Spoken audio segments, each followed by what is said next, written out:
Thank you very much for downloading the 6 off-season mistakes cyclists over 30 make. I'm Emma O'Toole, and I wanted to jump on quickly onto this short webinar and talk you through those 6 off-season mistakes made by cyclists over 30. So to begin with then, we're going to just go into what do we actually mean by the off-season, because that's going to mean something different to each and every one of you watching this webinar. So the off-season is going to depend on what sort of cyclist you are, what you're training for, what your goals are for this season, previous season, next season, as to when that off-season comes about. For example, for a lot of the road cyclists I've been working with, then their season is largely wrapped up. They have stepped away from that and they are now into their off-season. However, for a lot of the CX racers I work with, their season's just beginning. So the off-season as a whole, depending on wherever it is in the year, doesn't have to be reserved for the winter. That's just typically where cyclists like to think of it as. Then the off-season is ultimately where you build the foundations for success in 2026 for the following year. So it's that time to reset, rebuild, and do the work that's going to make you stronger, faster, more resilient for next season. So for a lot of the guys and girls I work with, I really like to go with, let's just have a couple of weeks where we're off the bike or we're changing that focus entirely. So for some, that can look like they almost follow the Tour de France riders protocol, some of them, where they go and start running. You often see the TDF riders like to go and do a 5K or 10K or beyond, some of them, for a couple of weeks, finish their off season. Once they finish their off season, they then start to ramp back up on the bike and that running goes. But the point is, it's just a different sport. It's a different mental outlook to their training for that time. And it just gives that cognitive break away from cycling, from the sport. Now, for others, then we can think about, let's have a no target sessions. So those naked rides or those naked sessions where we go out and we're not concerned about heart rate. We're not concerned about FTP, power. The whole point is just to find the love for riding your bike again. And that's what those sessions are focused on. So that's that real reset time. And then what we want to do is we want to then rebuild. We want to return stronger, more resilient, faster, fitter for 2026, for the next season. So these are the 6 most common mistakes that I see cyclists over 30 make in the off season and what you can do to avoid them instead. Now, the first one, I'm sure you've heard winter miles, summer smiles. And normally we get to hear about winter miles, summer miles, and those winter miles are said to be all base miles. So all zone 2, easy riding, steady riding, nothing but base. Now, absolutely, your base is really important. And of course, this is going to depend again on your starting point, your experience, your endurance experience, what you're training for, what you've been training for, and what you're training for next year. But we do want a base in there. However, that's not the whole picture. We want other additional training stimulus to base training, to winter miles, to easy miles. So if all you do is just plod along at one pace, you're going to lose that sharpness. You're going to lose that neuromuscular efficiency, your top end speed, coordination. It's all going to start to decline if you avoid intensity altogether. Now, what's also going to happen is that come the start of next year, when you start to ramp things back up and push your body again, you're going to take longer to recover from those sessions. You're going to find them more challenging. You're going to be more gassed by them because you've avoided intensity altogether. So with that in mind, it's not got to be, really intense, sustained aerobic power sessions, but we can look at how can we keep some intensity in there then. Some of my favorites are spikes. So going out on what looks like on paper, a really nice steady endurance ride, and you just litter in, for example, 10 times 10 second maximum effort surges, broken up with a nice long recovery, so 2.5 minute recovery. And then we might repeat 2-3 sets of those, depending on how long you're out for. But again, that's a really nice endurance building ride. However, we have got some intensity built into that.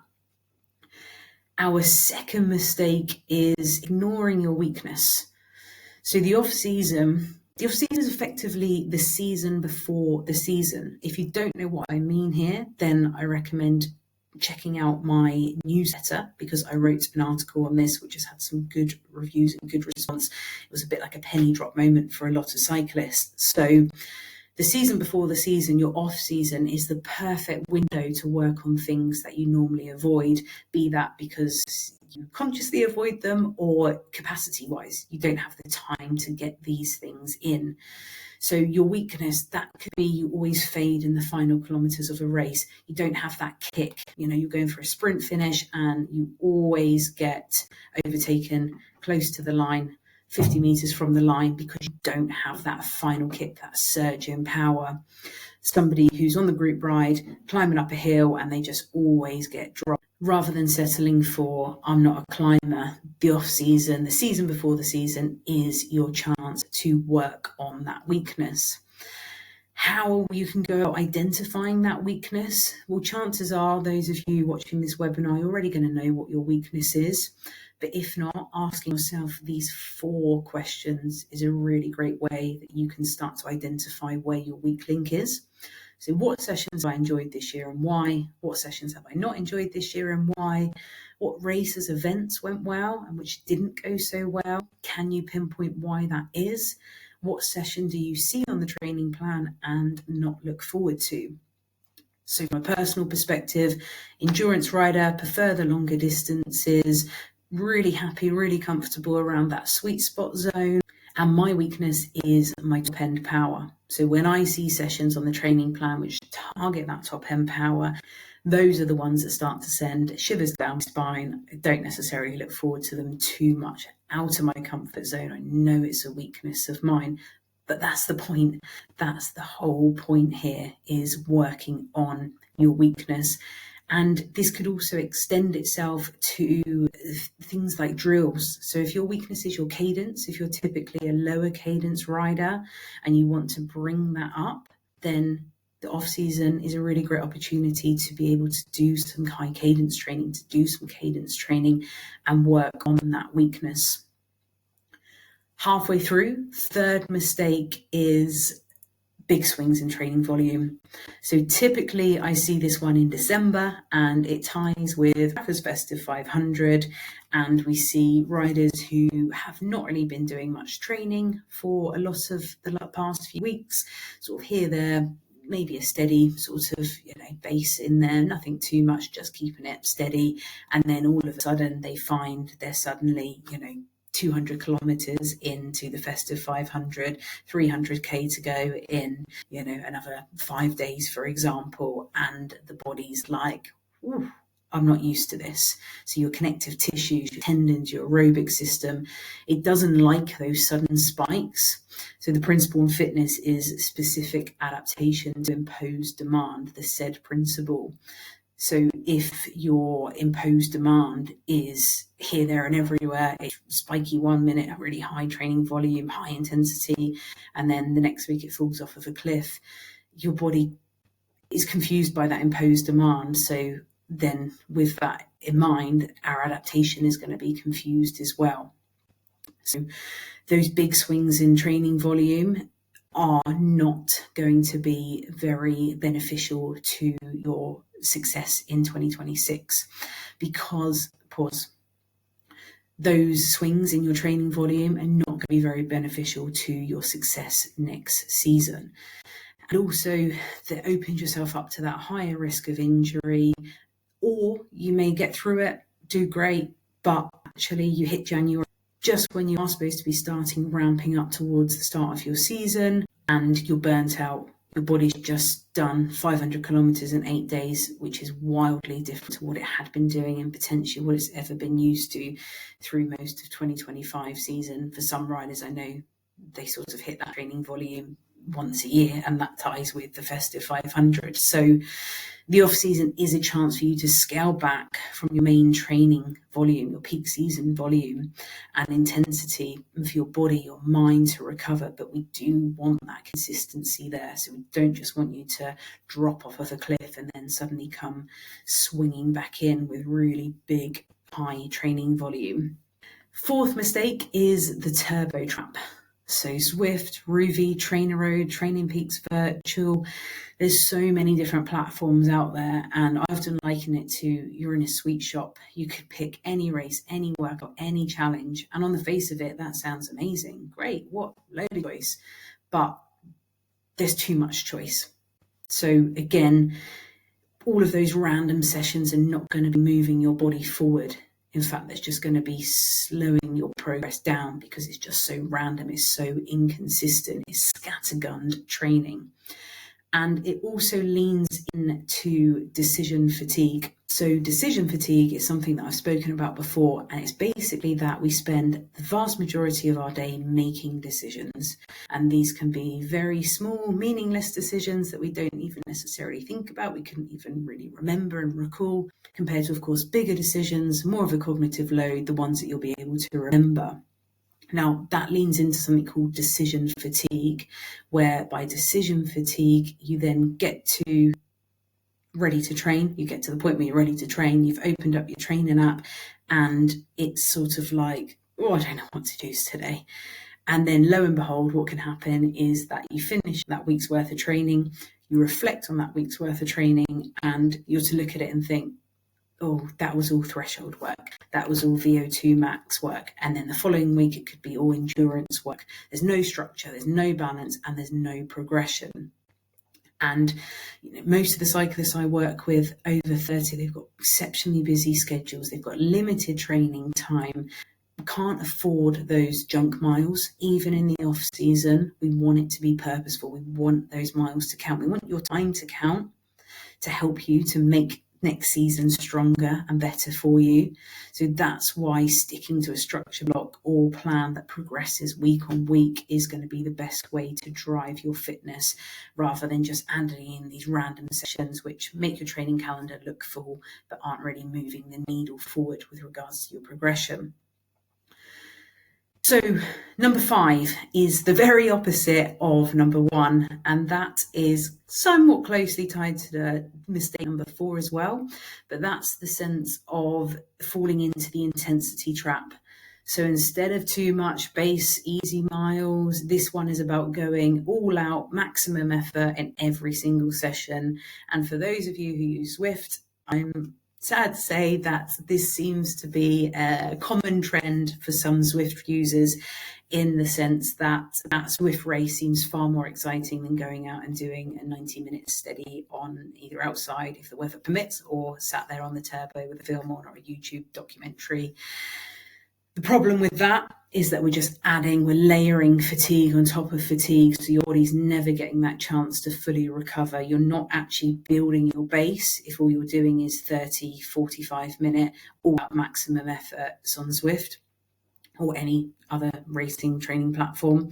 So then again, you start the next season burnt out, not really feeling good. 2026 comes and you're going to be sort of, right, I'm not really ready for the season, because looking back over your training log, you'll see that five times a week you've just been going out all out maximum efforts in these races.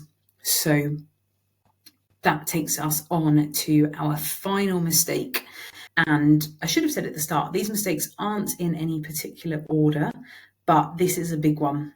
So the off season, wherever that comes in the season for you, is often the time where cyclists think, need to get stronger. I'm going to head into the gym, or I'm going to start to pick up the weights. I'm going to blow the cobwebs off the dumbbells and the kettlebells at home. And we think, okay, my season's finished. I've got more time to train. I'm going to start strength training again. And they jump straight back into heavy squats or deadlifts, heavy lifting. And heavy I use here relatively, because heavy is going to mean something different to every person watching this webinar.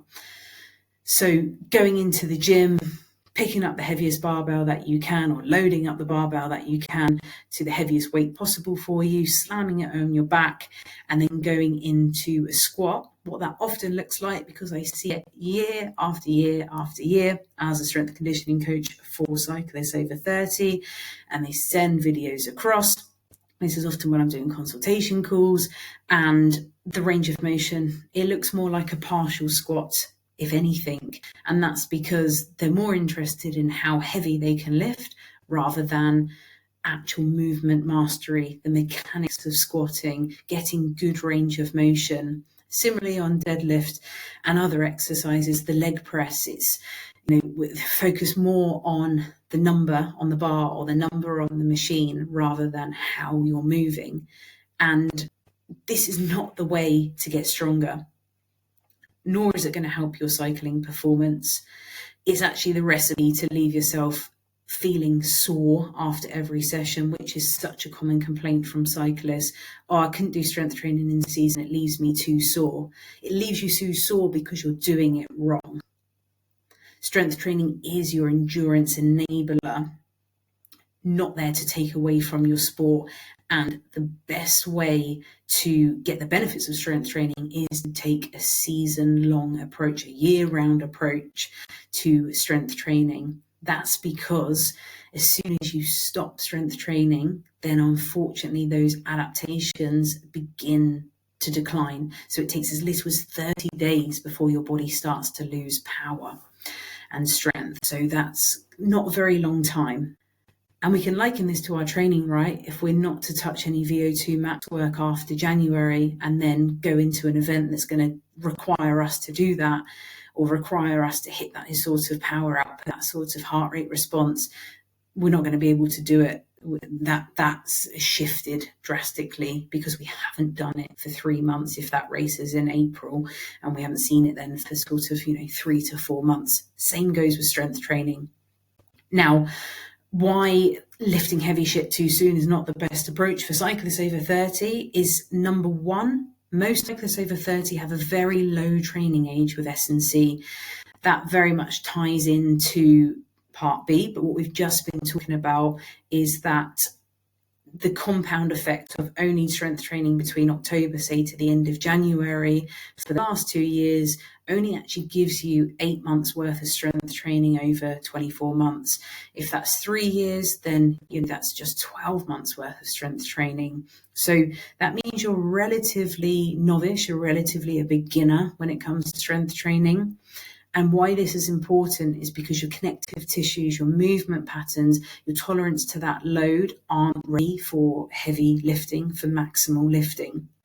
And that closely ties into the second answer, why it's not going to help you get stronger or help your cycling performance, is because if you did stop strength training at the beginning of January this year and are now looking to start it up again, echoing the above, your body is not prepared for that heavy lifting right now. And this is even more prevalent, this is even more important for cyclists over 30 because your recovery, as you know, your recovery is not what it used to be. Your recovery isn't as fast. Your tendons and ligaments are taking longer. You've got less muscle mass if you've not been doing anything to counteract that. That's just natural. That's what happens. Sarcopenia. So we turn 30, we begin to naturally lose muscle mass every decade. So all of this compounds into the cyclist who says, I strength train in the winter, in my off season, and then as soon as the season comes, I stop strength training because it leaves me too sore. How on earth could I have those DOMs in my legs, that heavy feeling, and then go out and expect to ride well? My cycling coach, they say to me, stop strength training. That's the thing that's leaving you sore. And that's because this setup is not right in the first instance. Going into the gym, slamming those weights on, working to a minimal range of motion, not moving properly, not getting the most out of exercise and your time that you're spending doing it. So I often say to those I coach, the weights are never going to go anywhere. I can absolutely promise you that the weights are never going to go anywhere. But this foundation now, this capacity is really important. Now, I will add something extra to this. If you are a cyclist who has been strength training continuously throughout the season, throughout the year, great stuff. Really pleased to hear it, firstly. Secondly, there is a different approach that we can take. So it may be that actually lifting heavy is what's right for you. So I would say speak to a strength conditioning coach, but so a strength conditioning coach who works with cyclists, who specializes in that field, in that population, in the endurance space, because they know what it feels like. And we can take different approaches to your strength training. But the point here is that you have been consistent. You have that experience. Your connective tissues are ready. Your tolerance to the load is higher, and your movement patterns are, you've built that foundation already. So lifting heavy shit may actually be applicable for some cyclists over 30, depending on their experience with strength and conditioning training. But speak to a coach and talk through that, as once you've got that experience there's different models of periodization that we can use to really get the most out of your off season. So to recap then, your off season blueprint to avoid these mistakes: don't avoid intensity altogether. So although the majority of your training is going to be that base, sprinkle in some intensity. Use this time to work on your weak link. So think of it as the season before the season. Focus on that limiter of your performance. Stay consistent. So yes, scale back, take a step back from your main training volume. That's likely going to naturally happen anyway, because the weather's not so nice. You're not going to want to be out there for as long on the weekends, for example. But still keep a consistent weekly training volume rather than just yo-yoing and these big swings in your training volume. Be deliberate, so follow a simple structure or progressive training plan instead of those scattergun random sessions.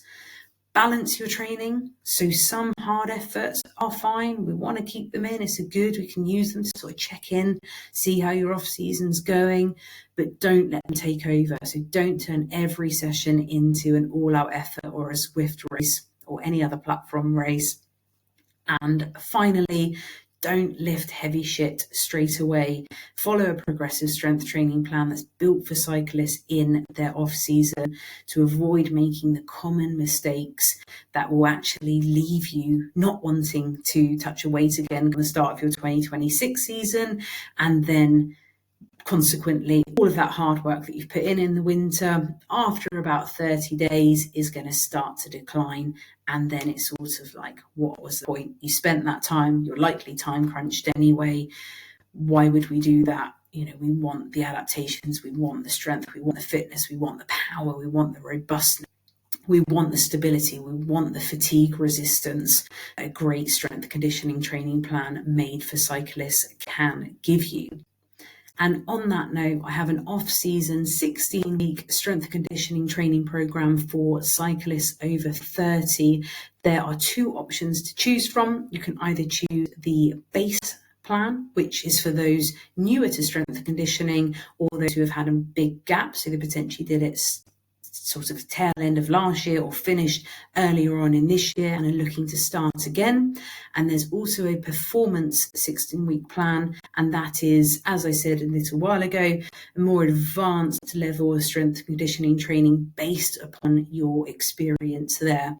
So keep an eye out for a special offer that is going to come into your inbox tomorrow. And if you do have any questions on the above, please do send me an email at emma@builttoendure.pro, and I would love to hear from you and help you out.